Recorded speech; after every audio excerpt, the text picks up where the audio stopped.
मैं ना मुंह खोली, मैं ना कुछ बोली, सैया जाने ना। मैं ना मुंह खोली, मैं ना कुछ बोली, सैया जाने ना।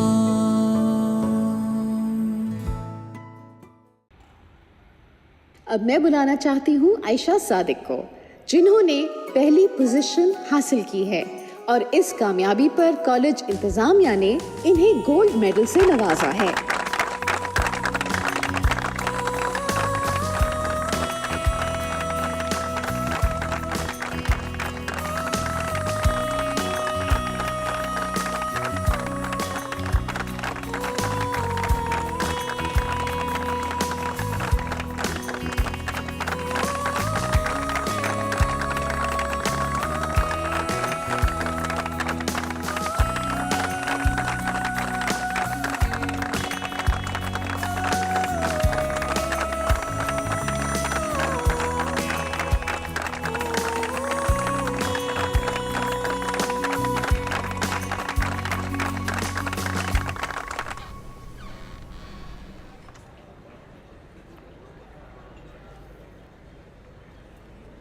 अब तो जॉब भी अच्छी मिल गई है, अब क्या एतराज़ है खाने का? एतराज तो कोई नहीं है माँ को, और ना ही वो रिश्ता देने से इनकार कर रहे हैं। इनकार नहीं किया है मगर बहाने से टाल देते हैं, कभी अगले हफ्ते, कभी अगले महीने, और कितना टालेंगे? समझने की कोशिश करो तलाल, बेचारी हालात और वक्त के आगे मजबूर हैं, तो सिर्फ टाइम मांग रही हैं कि शायद कोई हल निकल आए। मानो इंतज़ार मसले का हल नहीं होता। अम्मी थक चुकी हैं तुम्हारे घर के चक्कर लगा लगा, अब उनसे तुम्हारे घर का चक्कर लगाने का बोलो तो चिढ़ जाती। इतना बुरा लग रहा है तो कर लो उनकी मर्जी से शादी, मैं तो नहीं कुछ कह रही। रह लोगी मेरे बगैर? इस तसव्वुर से भी खौफ आता है। ऐसा सोचती हूँ तो बाकायदा दिल बंद होने लगता है। इसीलिए तो कह रहा हूँ कि एक मिनट के लिए अपने घर वालों को भूलकर हमारे बारे में सोचो, हमारे मुस्तकबिल के बारे में सोचो। क्या मैं और मेरी मोहब्बत तुम्हारे लिए इम्पोर्टेंट नहीं है? तुम्हारी मोहब्बत ही तो सबसे इम्पोर्टेंट है मेरे लिए। खाला को मनाओ ना यार। मेरा यकीन करो तलाल, वो हमें जुदा नहीं करना चाहते। देखो बानो, खाला को अब ये बात समझनी पड़ेगी कि तुम उनकी बेटी हो, बेटा नहीं हो कि सारी जिंदगी कमा के खिला। इतनी तल्ख बात तुमने कितनी आसानी से कह दी। बानो यही हकीकत है। तंग आ गया इंतजार से। तुम्हारे लिए तो मैं सारी जिंदगी इंतजार कर सकता हूँ। अगर अम्मी चाहती हैं कि सबसे पहले मेरी शादी, तुम ही बताओ, बड़ा बेटा होने के नाते क्या मैं उनकी ख्वाहिश का एहतराम ना करूं? इस बार भी हाँ कर दी, तो मेरा वादा है।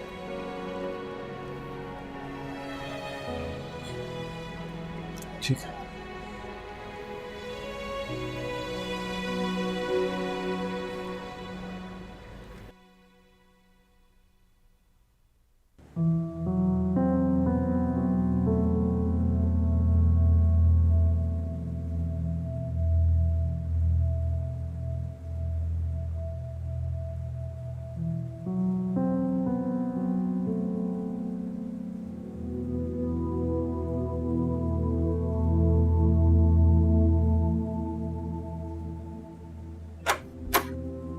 करीम, जी सर। बाबा की तबीयत ठीक है? जी। खाना खाया था उन्होंने? जी साहब। दवाई दी थी? जी आपके जाते ही दे दी थी। तो मुझे क्यों बुलाया? साहब वो क्या? उनके साथ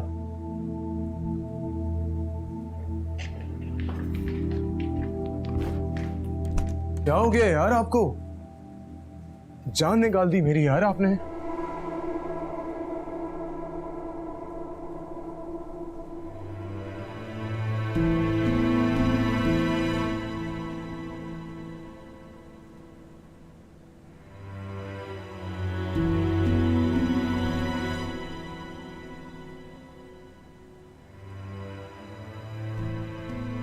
इसीलिए मैंने तुम्हें यहाँ बुलाया।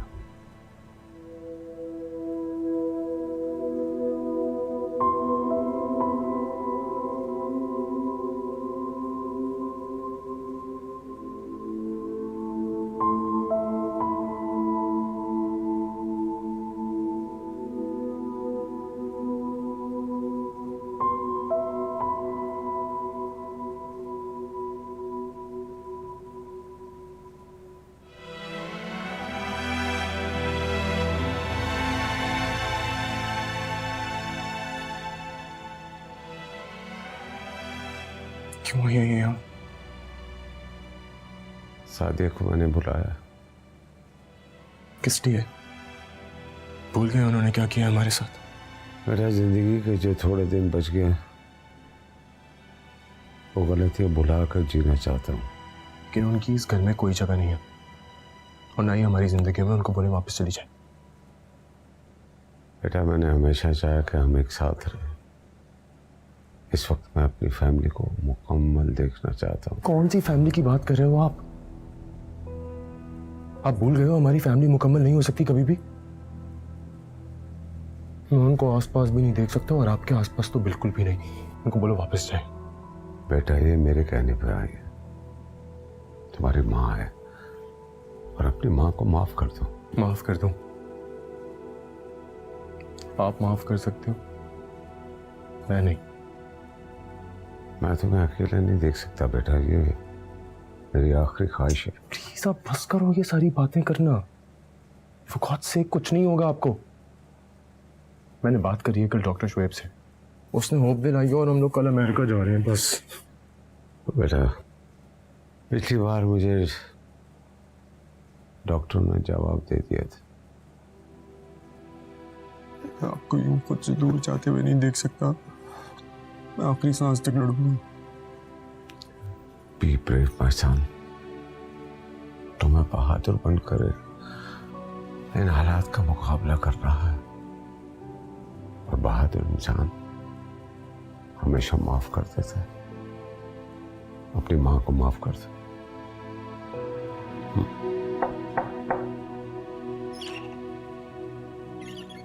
बादशाह साहब, वो इम्तियाज साहब आए हैं ताज़ियत के लिए।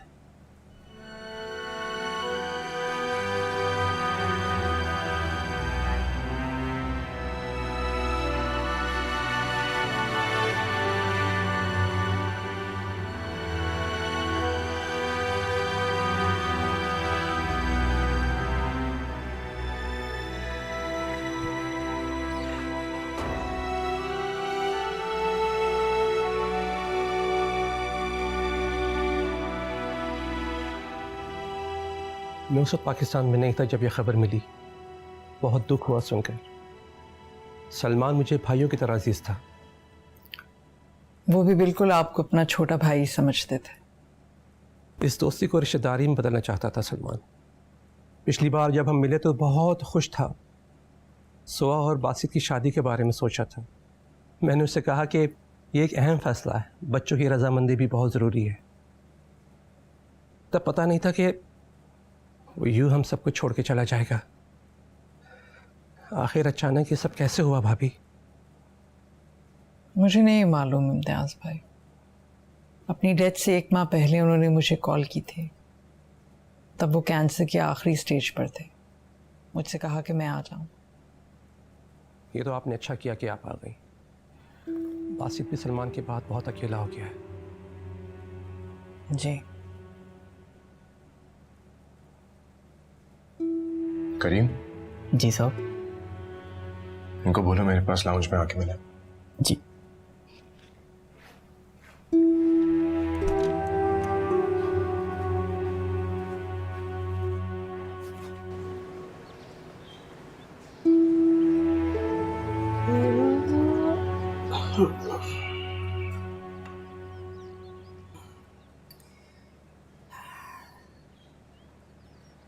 लो भाई बॉबी, अगर तो तुम्हारा ये फॉर्मूला कामयाब हो गया ना तो समझ जाना भोली भाली कस्टमर्स को बेवकूफ बनाना सीख लिया तुमने।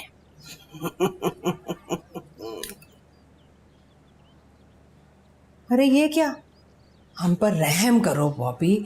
मैं ये दूध हल्दी बेसन मुंह पर लगाने के लिए नहीं लेती।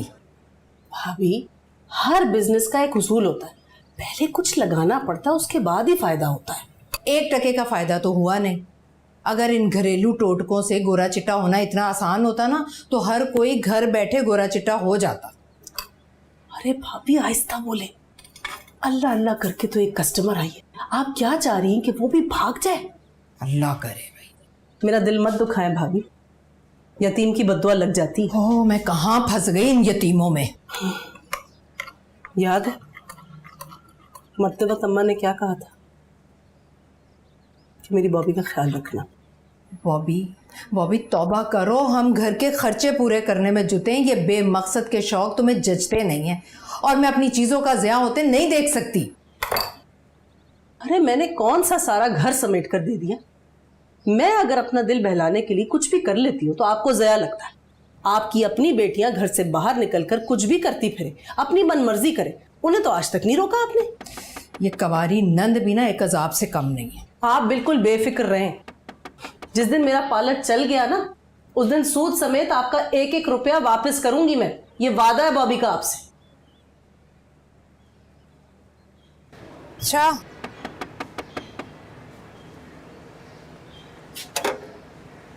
अस्सलाम वालेकुम अम्मा। वालेकुम अस्सलाम। चाचा, शुक्रिया। तनख्वाह मिली? हाँ मिल गई। शुक्र है मेरे मौला। कल बिल की भी आखिरी तारीख है और मालिक मकान भी आएगा। छोड़ दो, चलो तुम।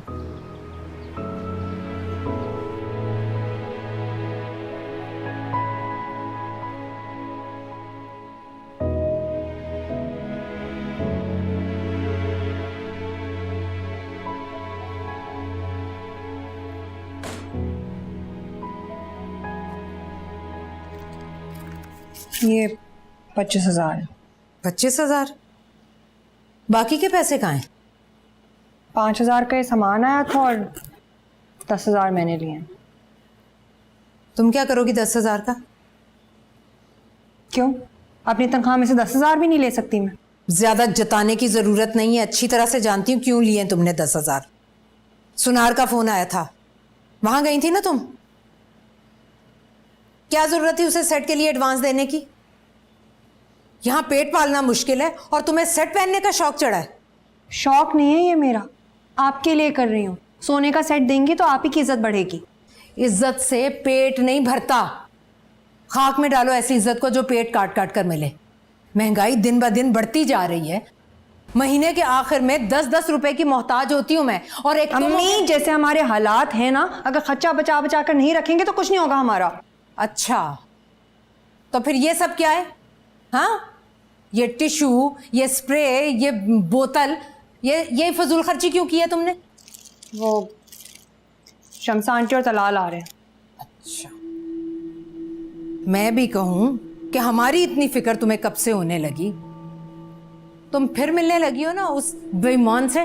क्या है अम्मा, उसका नाम सुनकर इतना क्यों चढ़ जाते हैं? क्या बुराई है उसमें? बुराई? मैं उस माँ बेटे को अपने सर पर बिठाऊं? कसम खुदा का, शादी की इतनी जल्दी है उन्हें, ऐसे जैसे कल क़यामत आ जाएगी। 3 साल से रिश्ता मांग रहे हैं वो लोग। आंटी सिर्फ तलाल के कहने पर आ रही। माँ प्लीज प्लीज इस बार मान जाए। यूं किसी को इंतजार की सूली पर लटकाए रखना गलत है। गलत? हाँ, अब तो तुम्हें मैं ही गलत लगूंगी। सच कहते हैं ये जमाना नहीं बेटी बिठाने का। मैं ही पागल थी जो अपनी बेटियों को अपना पुरसाने हाल समझती रही। यहाँ तो 12 साल की लड़की को बर चाहिए होता है। अम्मा 32 की हो गई हूँ काम करते करते। ताना दे रही हो? हाँ, अब बस यही कसर रह गई है। अब तुम अपनी कमाई का ताना दोगी अपनी माँ को? सही है, बेटी कभी बेटा बन ही नहीं सकती। तलाल की अम्मा दूसरी लड़कियां देख रही हैं उसकी शादी के लिए। हाँ तो ढूंढ लेना कोई चुड़ैल। लेकिन मेरी एक बात कान खोलकर सुन लो तुम, जो अपनों को मुसीबत में छोड़कर भागते हैं ना, वो खुद भी कभी सुखी नहीं रहते।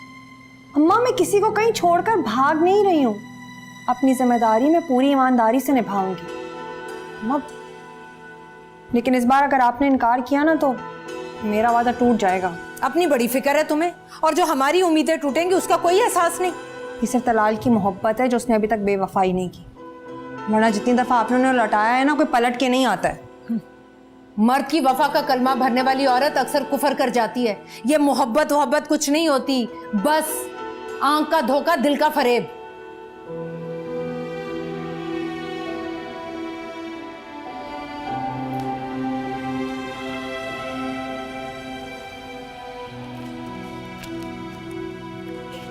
जूते अच्छे, ये कब लिए तुमने?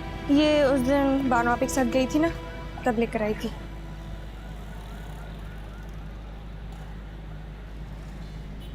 जोया, आंखें मत दिखाओ, किसी से डरती नहीं हूँ मैं। किसी ने देख लिया तो? यूं क्यों देख रही थी उसे? तो देख ले, और अगर मेरे एक बार मुस्कुराने से अगर उसका दिल खुश हो जाता है तो इसमें हर्ज क्या है? आवाज बंद करो, चीख चीख के बोलियो, वो सुन लेगा।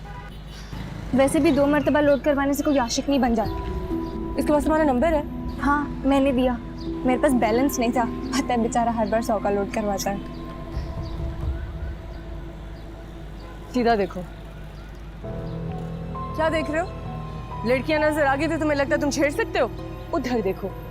छेड़ नहीं रहा, मैं तो गुजर रहा था यहाँ से, नजर पड़ गई तो यहाँ पे। मेरी बहन का नाम अपने गलीज मुंह से खबरदार निकाला तुमने, समझ आई?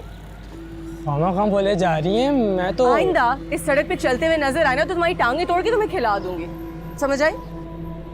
उधर देखो, लोड में तुम्हें कराती हूँ, जरा आओ तुम घर। आज बाजार चलें, थोड़ी शॉपिंग हो जाएगी। हमें तुम्हें लेना जाए बाजार, पूछ लेते हैं। अस्सलाम वालेकुम आप। वालेकुम अस्सलाम। आज बहुत देर कर दी तुम लोगों ने। मैं तो कॉलेज में थी, इन्होंने देर कर दी आने में। अम्मी वो आज रिजल्ट अनाउंस हुआ है ना, तो मैंने टॉप किया, गोल्ड मेडल मिला है। अरे वाह, सोने का है? बहुत मुबारक हो आयशा। यार मुबारक बाबा। आपको पता है जब आज उन्होंने मेरा नाम अनाउंस किया ना तो पूरा हॉल तालियां बजा रहा था, इतना शोर था अम्मी। शुक्र है कॉलेज ने कुछ तो दिया भाई, वरना तो इतने सालों से तुम्हारी फीसें भर भर के मैं थक गई थी। अम्मी अब फीसें नहीं देनी पड़ेंगी, जो लोग टॉप करते हैं ना उनको कॉलेज स्कॉलरशिप ऑफर करता है, तो अब मास्टर्स मेरा पूरा स्कॉलरशिप पे होगा। कोई जरूरत नहीं मास्टर्स करने की, बस जो कर लिया वो काफी है। क्या हुआ है? होना क्या है, अब जिम्मेदारियां संभालने की तुम्हारी बारी है। जब बड़े अपनी जिम्मेदारियों से हाथ उठा लेना तो छोटों को उनकी जगह ले लेनी चाहिए। क्या मतलब? तुम चुप रहो, आयशा से बात कर रही हूँ मैं। अम्मी मैंने मास्टर्स करना है, मुझे स्कॉलरशिप मिली है, मैंने बहुत मेहनत की है इसके लिए। अपने लिए तो सब मेहनत करते हैं, लेकिन घर के लिए कौन सोच रहा है? बानो को ससुराल जाने की जल्दी है, तुम्हें पढ़ाई की, और जोया तो वैसे ही किसी काम की नहीं है। घर के बारे में कौन सोचेगा भाई? आज घर में कुछ हुआ है क्या? पता नहीं।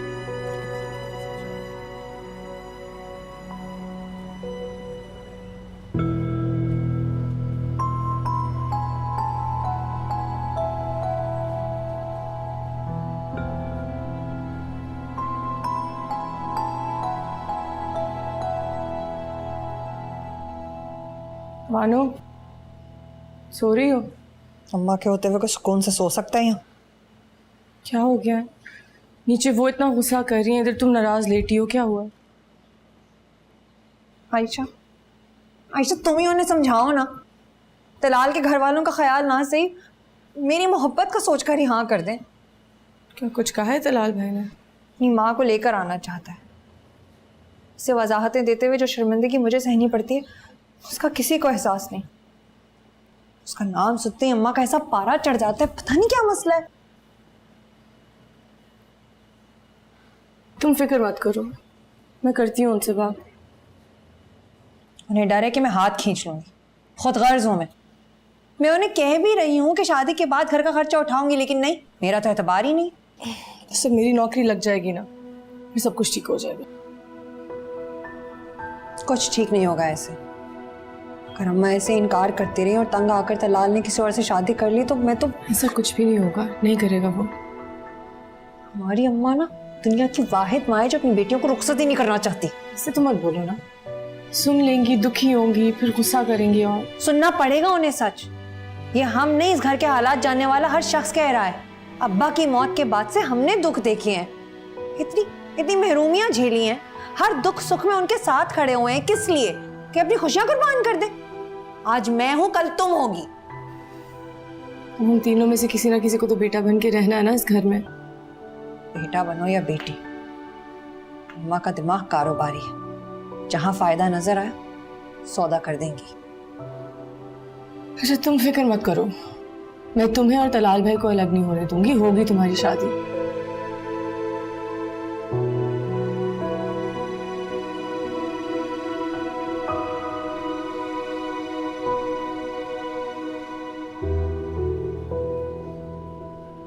उन लोगों की जल्दबाजी की वजह से हम पर तो फाके आ जाएंगे। मैं बात करती हूँ उससे। नहीं हरगिज नहीं, बानो से उसके रिश्ते के बारे में कोई बात नहीं करेगा, खासतौर पे आप तो नहीं बोबी फुप्पो। मैंने क्या कहा? मैं भी तो यही कह रही हूँ कि बानो नादान है, मर्द की हकीकत से नावाकिफ है। अभी जिस आज़ादी की उसे अहमियत नहीं मालूम, कल को उसी के लिए ज़ारो कतार रोएगी। होगा उसे एहसास तब होगा जब वो बदजात शौहर बनकर उसकी लगामें खींचेगा। नहीं, जब देने वाला बेजारों के हाथ खींच लेना तो लेने वाले को खामोशी से पीछे हट जाना चाहिए। क्यों? मेरा उस पर कोई हक नहीं है, माँ हूं मैं उसकी, मेरा हक है उस पर। आपके हक की वजह से वो अपने हक से दस्तबरदार हो जाए, और कब तक? इस घर के मसले मसाइल खर्चे वगैरह तो पता नहीं कब खत्म होंगे, तो कब तक अब उसकी शादी नहीं करेंगी? ज्यादा उसकी हिमायती बनने की जरूरत नहीं है तुम्हें। तुम नौकरी ढूंढो, जब तुम्हें नौकरी मिल जाएगी ना तब मैं उसे रुखसत कर दूंगी।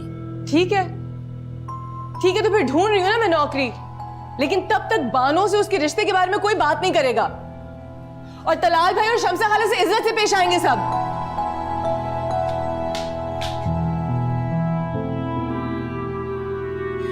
तो ये शर्त रखी है अम्मा ने? कभी ना कभी तो नौकरी करनी है ना। नहीं आयशा, मैं तुम्हें ऐसा नहीं करने दूंगी। सबसे पहले अपनी पढ़ाई मुकम्मल करोगे। होगी मेरी पढ़ाई मुकम्मल, डिग्री तो आ गई है ना, और वैसे भी फिलहाल इस सूरत हाल से निकलने के लिए कुछ ना कुछ मुझे करना पड़ेगा। आयशा तो फिक्र मत करो ना, मैं संभाल लूंगी। बानो, मुझे तुमसे बात करनी है। बोले। देखो बानो, माँ औलाद का कभी बुरा नहीं चाहती, और मैं तुम्हारी दुश्मन नहीं हूँ, और तुम ये बात भी अच्छी तरह से जानती हो कि तुम हमारे घर का वाहिद जरिया। अभी मैं आपसे नीचे बात करके आई हूँ मम्मी, फिर आपने वही बात लेके शुरू। तुम चुप रहो, मैं बात कर रही हूँ ना। देखो बानो, तुम्हारी कमाई से इस घर का चूल्हा जल रहा है, इसलिए कुछ दिन रुक जाओ।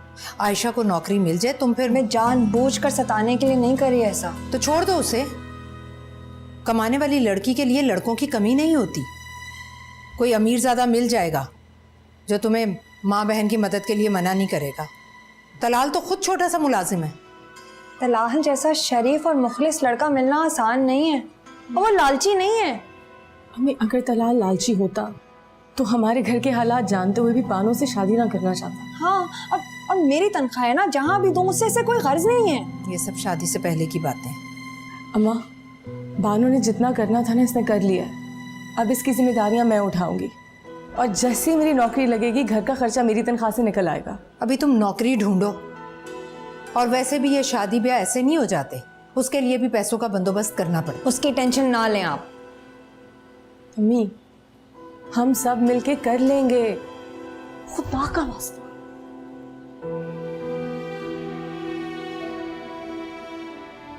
नौकरियां इतनी आसानी से मिलती ना तो यहाँ इतनी गुर्बत ना होती, और ना ही कोई भूखा मरता, हर किसी को छत में असर होती। और यहाँ तो ना हालात साथ दे रहे हैं और ना ही किस्मत। मैं कोशिश कर रही हूँ, वक्त लगता है नौकरी मिलने में। आप चाहते हो मैं भी वही गलती दोहराऊं जो आपने दोहराई थी, जिसकी वजह से सारी जिंदगी मैंने सफर किया था? आप चाहते हो एक और बासित पैदा हो और सारी जिंदगी वो अपने आप से लड़े? मैं ना मुंह खोली, मैं ना कुछ बोली, सैया जाने ना।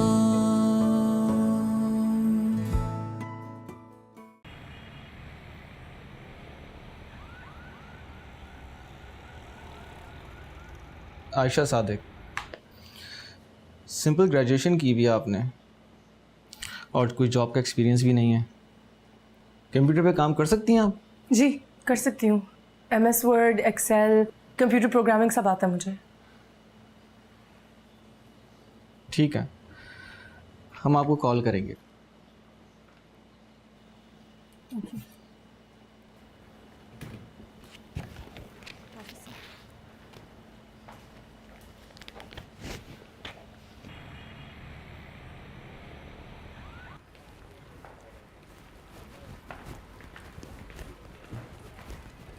It's good to have you back, sir. Thank you. मेरी 15 मिनट में शेंडेस फैब्रिक के साथ मीटिंग। सर क्या हम उनके साथ ये डील कर रहे हैं? ऑफ कोर्स कर रहे हैं, सारा पेपर वर्क रेडी है हमारा। सर उनकी पेमेंट रहती है, उनको तो फ़ोन भी आ रहे हैं। उनको अभी तक पेमेंट नहीं गई? नहीं सर। लेकिन क्यों? तुम जानते हो हमारे पास रॉ स्टॉक के अंदर कोई भी लेदर का माल नहीं है। जी सर। सो व्हाट जवाब? Get the file to my room. Yes sir. क्या अकाउंट सीज हो गए हैं? जी सर, मुझे भी आज ऑफिस आकर ही पता चला कंपनी के तीनों अकाउंट सील हो गए। मगर क्यों?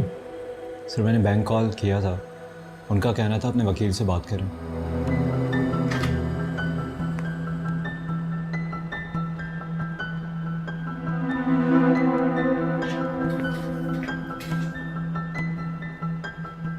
हेलो मंसूर अंकल, आप मेरे ऑफिस आए इसी वक्त। सर आई सजेस्ट कि हम फ़िलहाल शेंटेक्स फैब्रिक के साथ ये मीटिंग कैंसिल कर दें। नहीं, हम ऐसा नहीं कर सकते और ये बात इस ऑफिस से बाहर नहीं जाएगी। पेमेंट अरेंज होगी। अगर ये डील कैंसिल हो गई तो हमारी कंपनी को बहुत बैड नेम होगा। I can't afford that. जी सर।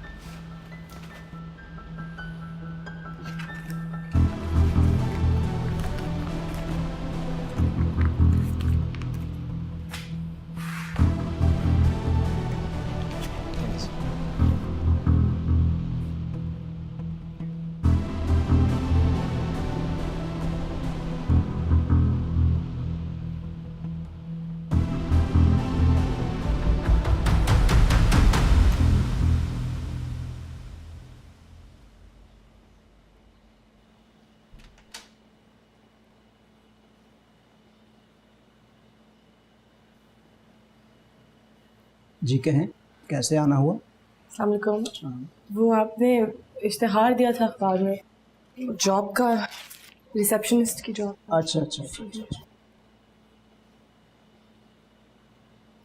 जी, बैठें।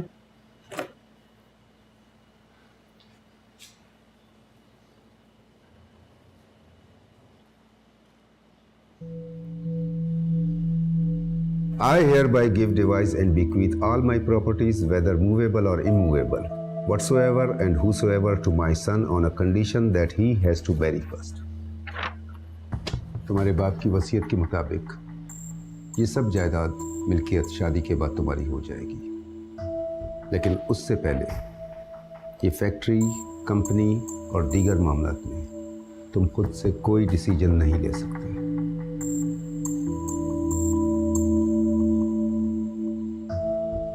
क्या सोच के किया है बाबा ने ऐसा? वो कैसे कर सकते हैं मेरे साथ ऐसा?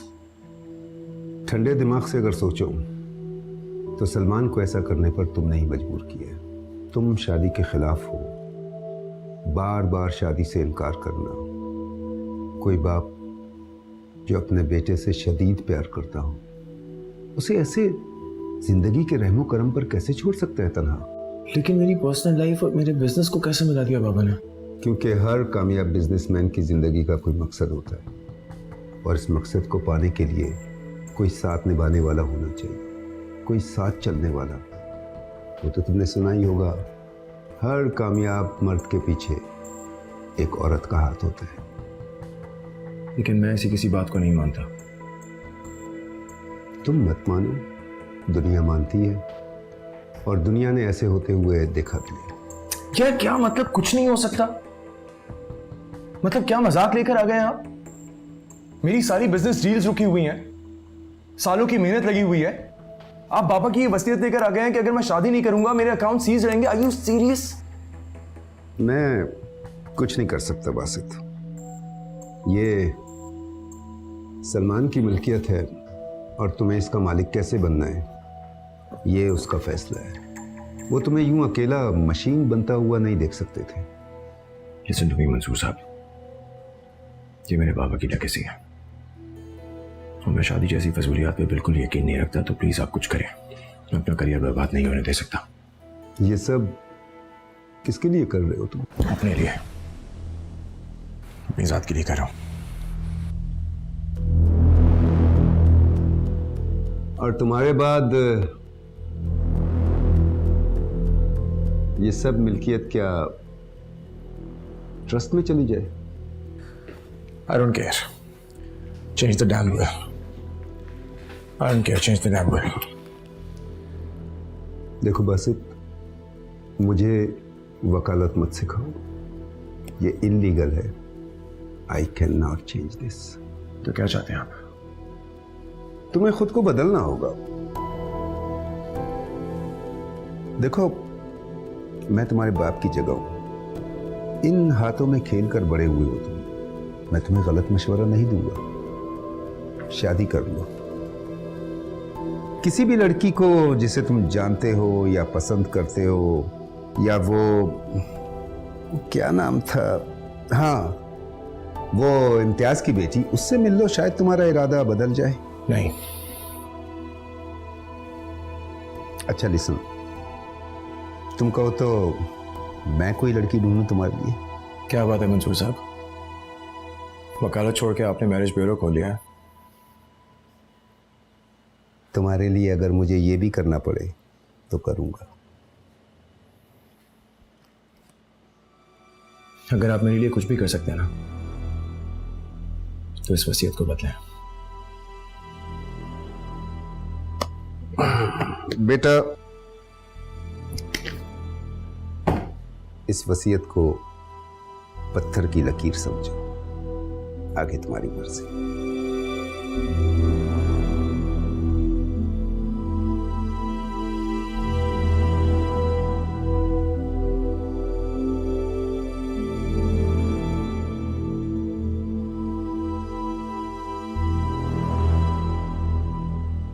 आप है नहीं रिसेप्शनिस्ट। I like it. जल्दी तो नहीं है जाने की? चलो पैसों की बात करते हैं। कितने पैसे चाहिए? सर मेरी कोई सैलरी की तो डिमांड नहीं है अभी। ये क्या कर रहे हैं आप? सॉरी, हाथ लग गया, कैमरा खुला हुआ था। इसको डिलीट करें। अरे जल्दी क्या है, ये देखें तो कितनी प्यारी लग रही है आप। बहुत घटिया तरीका नहीं है किसी से फ्री होने का। अगली दफा किया ना तो इस फोन की जगह ना तेरा सर होगा, समझ आई? अपनी माँ से जाके कि कितनी प्यारी लग रही हैं। घटिया लोग इस मुल्क में।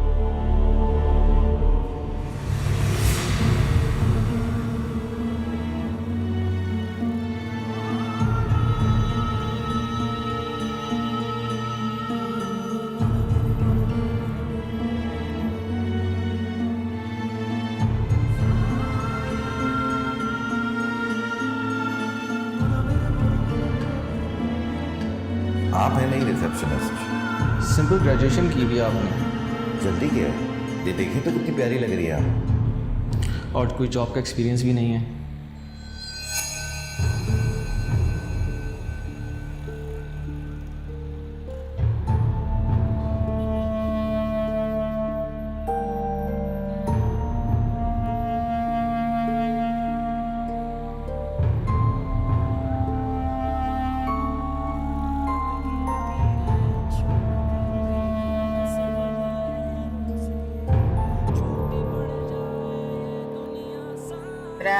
दे रही हूँ।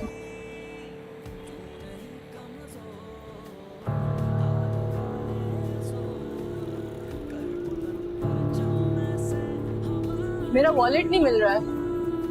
इधर देखें जरा, इधर ही खड़ी हुई थी मैं।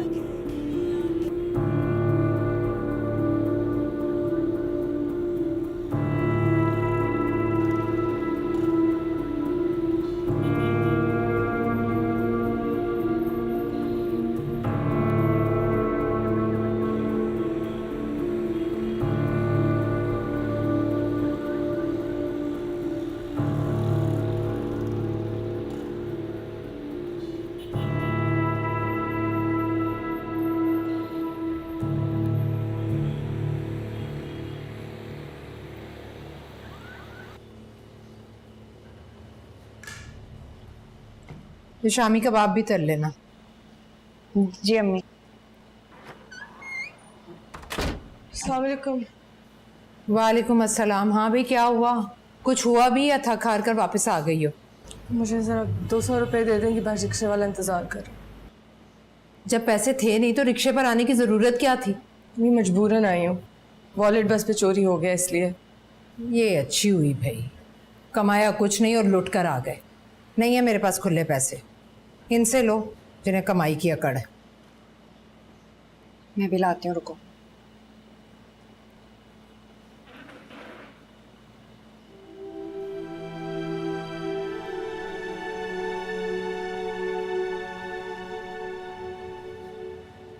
एक जगह बात की है, वो कॉल करने का कह रहा है। झूठे आसरों से काम चलाओ जब तक काम बने। नौकरियां इतनी आसानी से मिलती ना तो यहाँ इतनी गुर्बत ना होती और ना ही कोई भूखा मरता, हर किसी को छत में असर होती। और यहाँ तो ना हालात साथ दे रहे हैं और ना ही किस्मत। मुसीबत दर मुसीबत। मैं कोशिश कर रही हूँ, वक्त लगता है नौकरी मिलने में। फिलहाल आप दुआएं दें, ताने नहीं। देख लेंगे क्या होता है। तुम जल्दी कपड़े बदल कर आओ, काम बहुत है। मेहमान आएंगे, खा पी कर चले जाएंगे। इतनी महंगाई में खर्चे तो हमारे होंगे ना।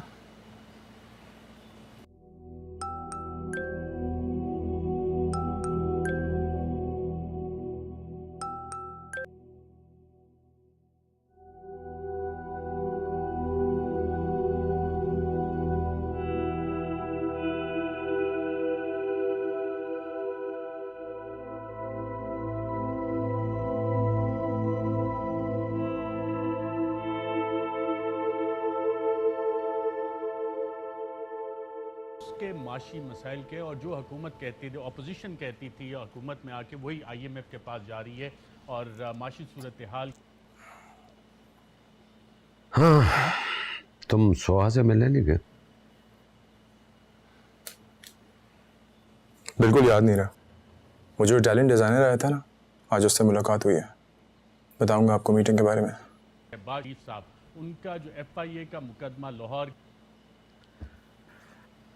ऑफिस से सुबह जाना था। वो HR वाला जुबैर है, उसकी आज फैक्ट्री में किसी से मुंहमारी हो गई। फिर वहाँ गया, सब कुछ सॉर्ट आउट किया। का ये केस है, आमदन से ज़ायद असासाजात का केस, और इसकी जो आज। बेटा मैं जानता हूँ तुम जानबूझकर फैक्ट्री चले गए थे कि तुम सोहा से मिलना नहीं चाहते। मैंने फैक्ट्री फ़ोन किया था और उन्होंने बताया कि वहाँ सब कुछ ठीक है। सोहा रेस्टोरेंट में तुम्हारा इंतज़ार करती रही।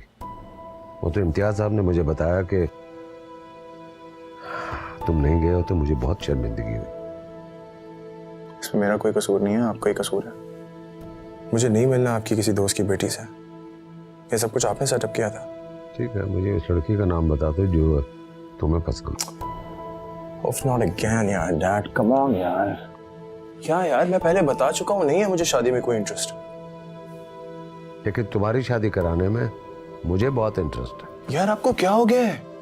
आप क्यों एक ही बात के पीछे पड़ गए हो? जब से बीमार हुए हो बीन लेके घूम रहे हो, शादी कर लो शादी कर लो। देखो बासित बेटा, मैं चाहता हूँ कि मैं अपनी जिंदगी में ही तुम्हें खुश देखूं।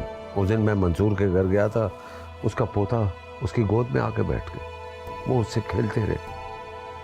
उसको देखकर मुझे भी एहसास हुआ कि काश मेरा भी पोता मेरी गोद में आके खेले। अरे यार क्या चाहते हो यार आप? शादी कर लो। आप चाहते हो मैं भी वही गलती दोहराऊं जो आपने दोहराई थी, जिसकी वजह से सारी जिंदगी मैंने सफर किया था? आप चाहते हो एक और बासित पैदा हो और सारी जिंदगी वो अपने आप से लड़े? एक और औरत मुझे किसी और मर्द के लिए छोड़ के चली जाए और सारी जिंदगी मेरा बेटा वो तकलीफ उठाए जो मैंने सही है? देखो बेटा, तुम अच्छी तरह जानते हो वो हम दोनों का फैसला था। यार प्लीज प्लीज उसकी बेवफाइयों पे पर्दा डालना बंद करो। देखो, इस रिश्ते की सबसे मजबूत निशानी तुम थे और मैं उसका एहसानमंद हूं कि उसने तुम्हें मुझसे नहीं छीना। जिसको आप एहसान कह रहे हो वो खुद गर्जी थी, अपनी जिम्मेदारी से जान छुड़ा के भागी है वो। देखो उसने जो किया, लेकिन तुम्हें तो मुझे दे दिया ना। मेरे पास तुम हो, तुम्हारे पास कौन होगा? मैं मर जाऊंगा ना तो तुम सिर्फ बासित रह जाओ। प्लीज यार ऐसी बातें मत करो यार, कुछ नहीं होगा आपको।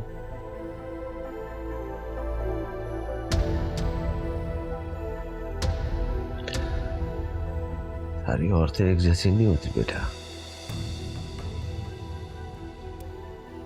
मैंने एक एक ही औरत देखी है जो मक्कार थी, और मैं औरत पे भरोसा नहीं कर सकता। हम अब इस बारे में बात नहीं करेंगे।